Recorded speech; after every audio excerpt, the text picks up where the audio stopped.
Hello दोस्तों, good morning. स्वागत है एक बार फिर से आप सभी का Mishra ji technical YouTube channel में।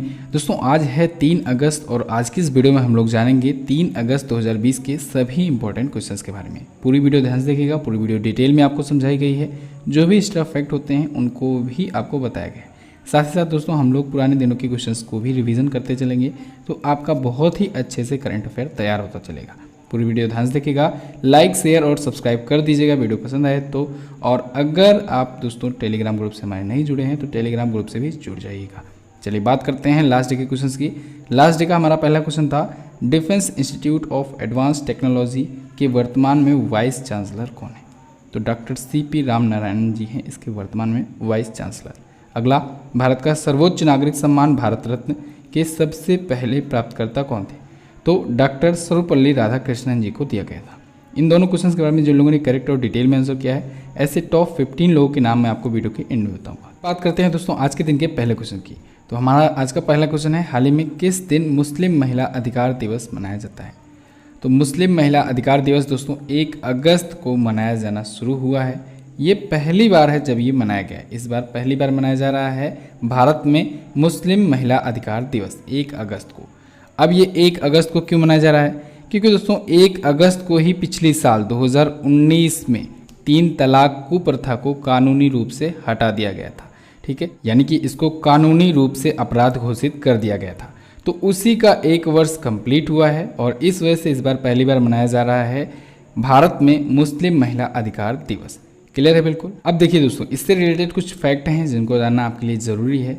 18 मई को 2017 में सुप्रीम कोर्ट ने ऑर्डर दिया था अपना कि 3 तलाक असंवैधानिक है। यानी सुप्रीम कोर्ट द्वारा 18 मई 2017 को 3 तलाक कुप्रथा को असंवैधानिक करार दिया गया था।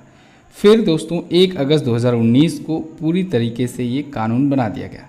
कानून बनाने की प्रक्रिया मैं आपको कई बार बता चुका हूँ। पहले लोकसभा या राज्यसभा में लाया जाता है बिल, फिर वहाँ से पास कराया जाता है दोनों सदनों में। जब पास हो जाता है फिर राष्ट्रपति की मुहर लगती है और फाइनली वो बिल एक्ट में कन्वर्ट हो जाता है, यानी वो कानून बन जाता है। ठीक है, तो इसी प्रकार से 1 अगस्त 2019 को ये कानून बना था। ठीक है, एक पॉइंट और याद रखिएगा, अगर आपसे पूछा जाए दुनिया में पहला देश कौन था ये कुप्रथा समाप्त करने वाला, तो आप बताएंगे मिस्र। मिस्र दोस्तों दुनिया का पहला इस्लामी देश बना था जिसने 3 तलाक को खत्म किया था, समाप्त किया था अपने देश से। इसने 1929 में ही ये किया था। ठीक है, 1929 में ही 3 तलाक को हटा दिया था मिस्र ने, इसे याद रखिएगा। अब से दोस्तों 1 अगस्त का दिन भारत की मुस्लिम महिलाओं के लिए संवैधानिक, मौलिक, लोकतांत्रिक और समानता के लिए अधिकारों का दिन बन गया है। दोस्तों ये इंपॉर्टेंट डेज और थीम से रिलेटेड क्वेश्चन है। पिछले मंथ की जितने भी इंपॉर्टेंट डेज और थीम हैं उनको आपको ऐप पे स्टडी मटेरियल में जाकर के सर्च करना है। स्टडी मटेरियल को लगातार अपडेट किया जाता है, तो आप लोग स्टडी मटेरियल सेक्शन में जाकर के और भी चीज़ें पढ़ सकते हैं, स्टैटिक चीज़ें पढ़ सकते हैं। उसमें कई सारी अब ट्रिक्स ऐड की जा रही हैं। साथ ही साथ और भी जो भी स्टडी मटेरियल है GK GS का, स्टैटिक का, वो भी ऐड किया जा रहा है। करना क्या है, सिंपली MZT ऐप को इंस्टॉल करना है गूगल प्ले स्टोर से। फिर नीचे आपको आकर के स्टडी मटेरियल सेक्शन में जाना है। वहाँ पर आपको कैटेगरी वाइज हर चीज़ें मिल जाएंगी। ऐप को अगर आपने नहीं इंस्टॉल किया है इसको जरूर इंस्टॉल कीजिएगा। इसमें आपको free quizzes, daily PDF, study material, फिर वीडियो के साथ साथ ई-बुक्स और मॉक टेस्ट वगैरह भी मिल जाएंगे। चलिए बात करते हैं अगले क्वेश्चन की। नेक्स्ट है, हाल ही में आयोजित ब्रिक्स पर्यावरण मंत्रियों की बैठक की अध्यक्षता किसने की? तो अभी हाल ही में दोस्तों रूस ने की है ब्रिक्स पर्यावरण मंत्रियों की बैठक की अध्यक्षता। ये दोस्तों इसका 6वां संस्करण था। ठीक है, ब्रिक्स के पर्यावरण मंत्रियों की बैठक का ये 6ठा संस्करण था। वीडियो कॉन्फ्रेंसिंग के जरिए आयोजित किया गया और रूस ने इसकी अध्यक्षता की। आपको पता होगा ब्रिक्स की अध्यक्षता इस बार रसिया ही कर रहा है। ठीक है, 2020 की अध्यक्षता रसिया कर रहा है। अब 2020 में ब्रिक्स की जितने भी बैठक होंगी उनकी अध्यक्षता रसिया ही करेगा। अगली बार भारत का नंबर आएगा, 2021 में भारत मेज़बानी करेगा। ठीक है, ब्रिक्स की जितने भी सम्मेलन होंगे 2021 में उसकी मेज़बानी भारत करेगा। ठीक है, इस बार रसिया कर रहा है। ब्रिक्स है क्या? ब्रिक्स के बारे में तो आपको बिल्कुल पता ही होना चाहिए। इंपॉर्टेंट पॉइंट होता है, इंपॉर्टेंट संगठन है, सम्मेलन होता है। ब्रिक्स दोस्तों 5 देशों का एक समूह है। इसकी स्थापना हुई थी 2006 में, लेकिन जब ये स्थापित हुआ था तब इसमें केवल 4 देश थे। कौन कौन से थे? ब्राज़ील था, रसिया था, इंडिया था और चाइना था। बाद में सन 2010 में साउथ अफ्रीका भी ऐड हो गया। अच्छा, इसकी पहली बैठक 2009 में हुई, याद रखिएगा। स्थापना हो गया था 2006 में, लेकिन पहली बैठक हुई 2009 में और पहली बैठक की अध्यक्षता भी रसिया ने ही किया था। क्लियर है बिल्कुल। चलिए अब रसिया आया है तो हम लोग रसिया के बारे में कुछ और पॉइंट जान लेते हैं जो पिछले दिनों में आए थे चर्चे में। जैसे अभी हाल ही में दोस्तों रूस ने जरकॉन मिसाइल का सफलतम परीक्षण किया था। हाइपरसोनिक मिसाइल थी जरकॉन मिसाइल, इसका सफलतम परीक्षण किया था। रसिया ने ही दोस्तों चाइना से S-400 की डील कैंसिल कर दी है, आपको याद होगा। और अभी रसिया ने 3D प्रिंटेड एयरक्राफ्ट इंजन का सफलतम परीक्षण किया है और रसिया ने ही दावा किया है कि वो दुनिया की पहली कोरोना वैक्सीन लॉन्च करेगा, जल्द ही लॉन्च करने वाला है रसिया। इतने पॉइंट करंट अफेयर से आपको रसिया से याद रखने हैं। रूस से कुछ स्टैटिक पॉइंट जानिए। मॉस्को यहाँ की राजधानी है, मिखाइल वी मिशुस्तिनी यहाँ के प्रधानमंत्री हैं, रूबल यहाँ की मुद्रा है, ड्यूमा यहाँ की संसद का नाम है, व्लादिमीर पुतिन यहाँ के हैं प्रेसिडेंट और अब ये रहेंगे 2036 तक प्रेसिडेंट। क्यों? क्योंकि इन्होंने कानून पारित करवा लिया है, इसके लिए वहाँ के संविधान में चेंजेस करवा लिए हैं। क्लियर है। चलिए नेक्स्ट बात करते हैं। अगला है हाल ही में किस देश ने भूमिगत बैलिस्टिक मिसाइलों का सफलतम परीक्षण किया? तो अभी हाल ही में ईरान ने दोस्तों भूमिगत बैलिस्टिक मिसाइलों का सफलतम परीक्षण किया है। ईरान की पैरामिलिट्री रिवोल्यूशनरी गार्ड ने भूमिगत बैलिस्टिक मिसाइलों की टेस्टिंग की है। अब दोस्तों ईरान जो है ये अंडरग्राउंड में ही मिसाइलों को स्टोर कर रहा है, ठीक है। जितने भी मिसाइल्स होंगे इसको ये अंडरग्राउंड में स्टोर कर रहा है। क्यों? क्योंकि दुश्मन देश जिससे अटैक करके उसे नष्ट ना कर सके या फिर उसे जब्त ना कर सके। आपको पता होगा ईरान पर बहुत सारे देशों के बैन लगे हुए हैं, इजराइल वगैरह, अमेरिका वगैरह के, ठीक है। इजराइल ने इसके कई सैन्य अड्डे तबाह भी किए थे अभी हाल ही में। और अमेरिका का आपको याद ही होगा ड्रोन हमला, जिसमें इन्होंने इसके कमांडर कासिम सुलेमानी को मार गिराया था, ये भी आपको याद रखना है, ठीक है। ड्रोन हमले में मार गिराया था कासिम सुलेमानी को। तो इन्हीं रीजंस की वजह से ये भूमिगत बैलिस्टिक मिसाइल्स की टेस्टिंग कर रहा है और भूमिगत ही अंडरग्राउंड में ही मिसाइल्स को स्टोर करना स्टार्ट कर दिया है। ईरान से रिलेटेड हम लोग करंट अफेयर के कुछ पॉइंट जानेंगे। ईरान ने अभी हाल ही में भारत को चाबहार परियोजना से बाहर कर दिया था, इसे आपको याद रखना है। ईरान दोस्तों विश्व मादक पदार्थ की एक रिपोर्ट आई थी, उसमें बताया गया था कि ईरान सबसे ज़्यादा अफीम की खेती करता है, भारत उसमें चौथे स्थान पर था। ईरान ने अपनी करेंसी भी अभी हाल ही में चेंज की थी। ईरान की करेंसी रियाल थी, रियाल को चेंज करके इसने तोमान कर दिया था। क्या? तोमान। और एक तोमान की कीमत बताई थी 10,000 रियाल, इसे याद रखना है, इंपॉर्टेंट पॉइंट है। चलिए ईरान आया है तो ईरान देख लेते हैं हम लोग वर्ल्ड मैप में। सबसे पहले ये रहा हमारा प्यारा भारत, यहाँ से हम लोग यहाँ पर पास में ही पड़ जाता है ईरान, देखेंगे, ठीक है। एशियन कॉन्टिनेंट में ये भी है ईरान, ये बड़ी सी कंट्री है। ईरान की राजधानी होती है तेहरान और यहाँ के प्रेसिडेंट हैं हसन रूहानी और यहाँ की करेंसी मैंने आपको बताया तोमान। क्लियर बिल्कुल। अगला क्वेश्चन है हाल ही में किसे AIIB का दोबारा अध्यक्ष नियुक्त किया गया? तो अभी हाल ही में जिन लुकुन को दोस्तों AIIB का दोबारा अध्यक्ष नियुक्त किया गया है। AIIB का मतलब होता है एशियन इंफ्रास्ट्रक्चर इन्वेस्टमेंट बैंक, इसके दोबारा अध्यक्ष ये नियुक्त किए गए हैं।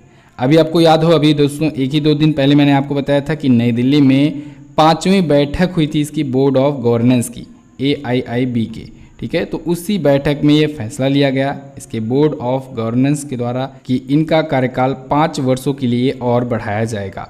तो अगले 5 वर्षों के लिए ये एक बार फिर से होंगे AIIB के अध्यक्ष, ठीक है। इनका अगला कार्यकाल 16 जनवरी से स्टार्ट होगा, 16 जनवरी 2021 से स्टार्ट होगा और अगले 5 वर्षों तक चलेगा। क्लियर है। चलिए अब AIIB आया है, इससे रिलेटेड जो क्वेश्चंस आए हैं उनको रिवाइज कर लेते हैं हम लोग। एक तो अभी मैंने आपको बताया नई दिल्ली में 5वीं बैठक हुई थी इसकी बोर्ड ऑफ गवर्नेंस की। एक और पॉइंट याद रखिएगा कि इसने अभी हाल ही में कोविड-19 रिस्पॉन्स के लिए भारत की मदद की थी, भारत को ऋण दिया था, $750 मिलियन का ऋण दिया था भारत को, इसे भी ध्यान रखना है। AIIB का हेडक्वार्टर है दोस्तों बीजिंग में, इसका हेडक्वार्टर बीजिंग में है, चाइना में है। इसकी स्थापना हुई थी 2016 में और जिन लिकुन इसके हैं वर्तमान में प्रेसिडेंट। नेक्स्ट बात करते हैं। अगला है पूरी तरह से अक्षय ऊर्जा पर चलने वाला दुनिया का पहला बड़ा रासायनिक उत्पादन संयंत्र कहाँ बनाया गया? अभी हाल ही में दोस्तों स्पेन में अक्षय ऊर्जा पर, पूरी तरह से अक्षय ऊर्जा पर यानी 100% रीन्यूएबल एनर्जी पर चलने वाला दुनिया का पहला बड़ा रासायनिक उत्पादन संयंत्र, बड़ा केमिकल प्रोडक्शन प्लांट स्थापित किया गया है। कहाँ पर? स्पेन में। इसे किसके द्वारा स्थापित किया गया है? सेबिक के द्वारा। सेबिक नाम की एक कंपनी है, सेबिक कंपनी के द्वारा इसे स्थापित किया गया है। सेबिक का फुल फॉर्म होता है दोस्तों सऊदी बेसिक इंडस्ट्रीज कॉरपोरेशन। तो सऊदी बेसिक इंडस्ट्रीज कॉरपोरेशन के द्वारा इसे स्थापित किया गया है। सऊदी अरब की ये कंपनी है, रियाद में है इसका हेडक्वार्टर। ठीक है, सेबिक कंपनी ने इसे लगाया हुआ है। ठीक है, इस प्लांट को सेबिक की दोस्तों स्पेन में एक पॉलीकार्बोनेट फैकल्टी है और उसी पॉलीकार्बोनेट फैकल्टी में ये संयंत्र बनाया गया है। ठीक है, जो कि 100% रीन्यूएबल एनर्जी पर रन करेगा। सेबिक कंपनी के बारे में अगर थोड़ा सा और बात करें तो इसकी स्थापना दोस्तों 2010 में हुई थी। रियाद में सऊदी अरब में है इसका हेडक्वार्टर और इसके वर्तमान में अध्यक्ष हैं खालिद हाशिम अब्दल बाग। कौन है? खालिद हाशिम अब्दल बाग। इसका फुल फॉर्म जैसे कि मैंने आपको बताया सऊदी बेसिक इंडस्ट्रीज कॉरपोरेशन। चलिए अब देख लेते हैं स्पेन कहाँ पर है।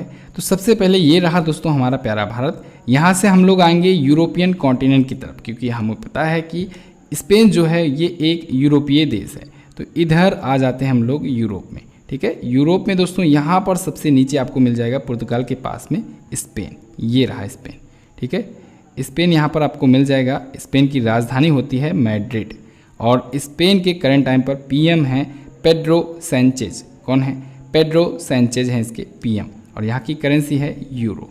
क्लियर है? नेक्स्ट बात करते हैं। अगला है हाल ही में किस राज्य में ग्रीन एजी परियोजना लॉन्च किया गया? तो अभी हाल ही में मिजोरम में दोस्तों ग्रीन एजी परियोजना, ग्रीन एजी प्रोजेक्ट लॉन्च किया गया है। ये प्रोजेक्ट दोस्तों GEF के द्वारा लॉन्च किया गया है। GEF यानी कि ग्लोबल इन्वायरमेंट फैकल्टी के द्वारा। ग्लोबल इन्वायरमेंट फैकल्टी का ये प्रोडक्ट है, इसी के द्वारा फंडेड है और इसी के द्वारा ये लॉन्च किया गया है। अब ऐसा नहीं है कि केवल मिजोरम में ही ये प्रोजेक्ट शुरू किया जा रहा है।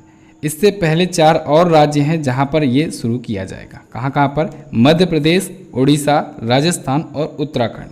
5वां राज्य होगा मिजोरम जहां पर ये प्रोजेक्ट शुरू किया जाएगा।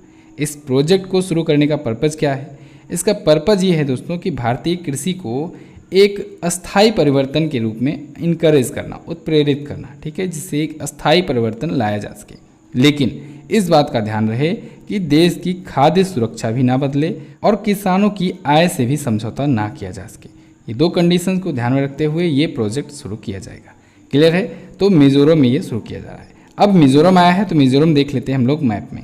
ये रहा मैप में मिजोरम। मिजोरम की राजधानी है आइजोल। यहाँ के करंट टाइम पर चीफ मिनिस्टर हैं Zoramthanga, Mizo national front party से। प्रोफेसर जगदीश मुखी जी हैं इसके गवर्नर करंट टाइम पर। डम्फा अभ्यारण्य मिजोरम में ही है और मिजोरम का हाईकोर्ट जो है दोस्तों वो गुवाहाटी हाईकोर्ट के ही अंतर्गत आता है। गुवाहाटी हाईकोर्ट के चीफ जस्टिस मैंने आपको कई बार बताया है अजय लांबा है। ठीक है, याद रखना है आपको। चलिए नेक्स्ट बात करते हैं। अगला है हरियाणा सरकार ने किसे खेल विभाग का उप निदेशक बनाया? तो अभी हाल ही में हरियाणा सरकार ने अपने खेल विभाग का उप निदेशक बनाया है बबीता फोगाट को और कविता देवी को। इन दोनों को बनाया है। उपरोक्त दोनों ऑप्शन आपका बिल्कुल करेक्ट होगा। बबीता फोगाट आप लोग सभी ने नाम सुना होगा, इंटरनेशनल रेसलर हैं ये, इनके ऊपर फिल्म भी बन चुकी है दंगल नाम की। कविता देवी ये कौन है? ये कबड्डी की प्लेयर हैं। इन दोनों को बनाया गया है, हरियाणा सरकार ने बनाया है अपने युवा और खेल विभाग का नया उप निदेशक, डिप्टी डायरेक्टर।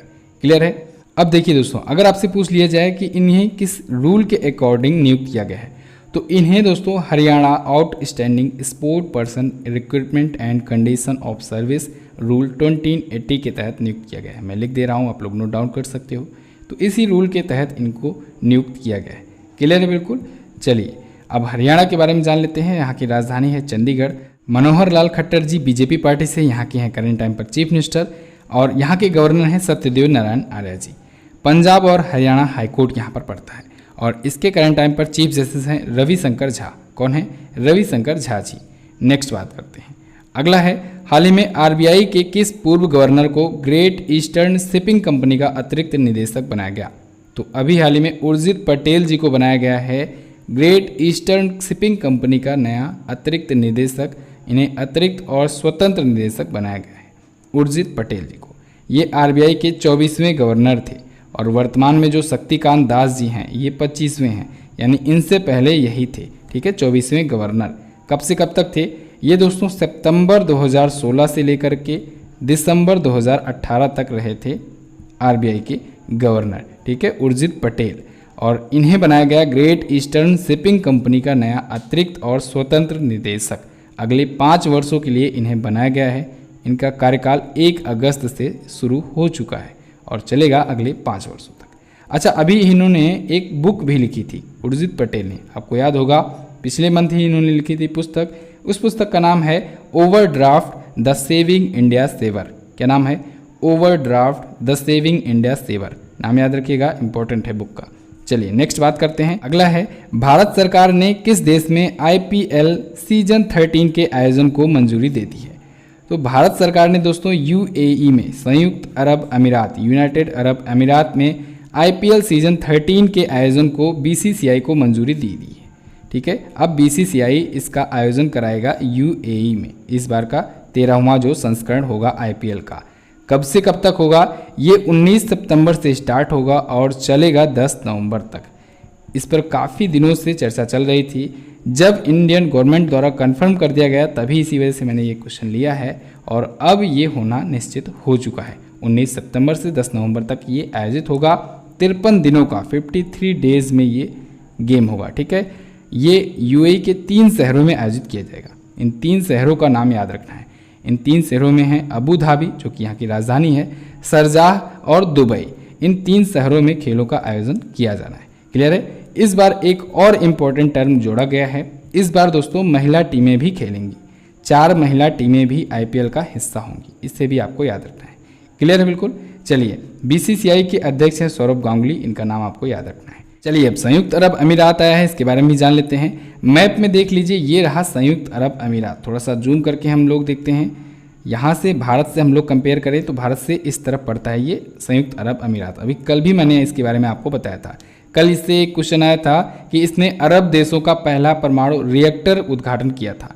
क्या नाम था उसका? बराकाह। ठीक है, बराकाह नाम का एक पहला परमाणु रिएक्टर था अरब देशों का, जिसे UAE ने ही अभी हाल ही में लॉन्च किया था। अबू धाबी यहाँ की राजधानी है। UAE दिरहम यहाँ की करेंसी है।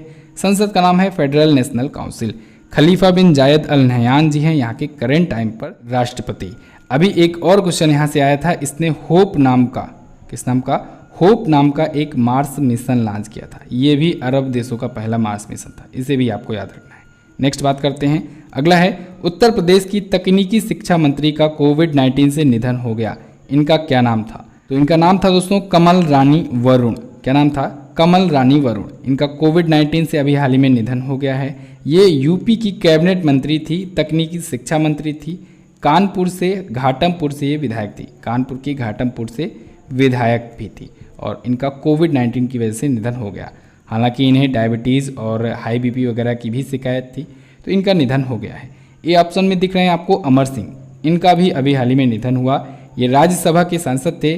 सिंगापुर में इनका निधन हुआ। ये सपा के, समाजवादी पार्टी के दोस्तों दिग्गज नेता माने जाते थे। यूपी की सत्ता के चाणक्य के रूप में ये जाने जाते थे अपने ज़माने में। ठीक है, तो इनका भी निधन हो गया है अभी हाल ही में। इनको दोस्तों, इनका किडनी ट्रांसप्लांट हुआ था, इस वजह से इनकी डेथ हुई है। सिंगापुर में इनका निधन हुआ है। ओके, अनिल मुरली, ये साउथ इंडियन एक्टर थे, इनका भी निधन हुआ है। डी ऑप्शन में दिख रहे हैं कुमकुम।